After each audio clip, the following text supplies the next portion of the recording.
का total span 70-80 साल होता है। इस जिंदगी का टोटल स्पैन 70-80 साल होता है।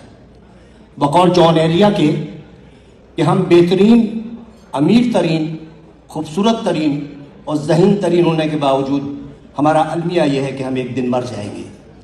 हमें यह सोचना चाहिए कि हम तमाम दुनिया की नफ़रतें एक दूसरे के साथ इसी दुनिया में छोड़ के जाएंगे, और जो हम जिस औलाद के लिए बहुत ज़्यादा करते हैं वो औलाद हमें थोड़े दिन बाद दीवार पे लटकाएगी, उसकी औलाद हमें स्टोर में रख देगी, और जब चौथी नस्ल आएगी तो हम गार्बेज कर दिए जाएंगे।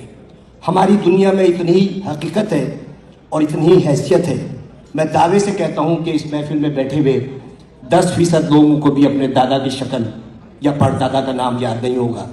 यही कुछ हमारे साथ भी होगा। हम लाख दुनिया में फन्ने खान बने रहे, हम लाख दुनिया में ये कहते रहे कि वो आगे क्यों बढ़ गया, वो पीछे क्यों हट गया, लेकिन यकीन जानिए अल्लाह ताला ने जहाँ इंसान पे इतने एहसानात किए हैं, वहाँ एक बहुत बड़ा उसका एहसान ये है कि उसने 3 चीज़ें अपने पास रखी हैं। वो चीज़ें ये हैं कि मैं जिसे चाहे इज्जत दूँ, जिसे चाहे ज़िल्लत दूँ, मैं जिसे चाहे ज़िंदगी दूँ, जिसे चाहे मौत दूँ, और मैं जिसे चाहे रिस्क दूँ और जिसे चाहे मुफलिसी दूँ। अब आप सोचें कि अगर इज्जत देना मेरे जैसे किसी छिछोरे आदमी के हाथ में होता तो इज्जतदार सिर्फ मैं होता और आप सबकी बेइज्जती होती। अगर रिस्क देना मेरे जैसे किसी आदमी के हाथ में होता तो मेरे गोदाम भरे होते और आप सब भूख से मर रहे होते। अगर इसी तरह जिंदगी या मौत मेरे हाथ में होती तो सिर्फ दुनिया की आबादी एक शख्स की होती, क्योंकि मैं सबको मौत से हमकनार कर देता। इस राज को समझने के लिए ज़रूरी है कि मोहब्बत और नफ़रत के बुनियादी फ़र्क को समझिए। बहुत बाल बराबर फ़र्क है। मोहब्बत के लिए कहते हैं कि मोहब्बत अंधी होती है, मोहब्बत अंधी होती है और नफ़रत अंधा कर देती है।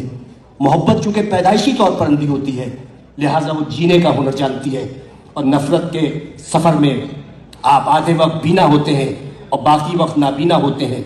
तो उन्हीं शाहराहों पर जिस पर आप मोहब्बत का हाथ पकड़े दीवानावार चले जाते हैं, नफ़रत की आग में जलने लगते हैं और अपनी ही लगाई हुई आग में भस्म हो जाते हैं। तो नफ़रत का कोई स्कोप नहीं है। आइंदा आने वाले वक्तों में आपकी नस्लें ये याद नहीं रखेंगी कि आपने कितने लोगों से नफ़रत की, लोग ये याद रखेंगे कि आपने कितने लोगों से मोहब्बत की। लोग ये नहीं याद रखेंगे कि आपने कितने लोगों का रास्ता रोका, लोग ये याद रखेंगे कि आपने कितने लोगों का रास्ता बनाया। लोग ये नहीं याद रखेंगे कि आप कितना पढ़ गए, लेकिन लोग ये याद रखेंगे कि आपने कितने लोगों को पढ़वा दिया।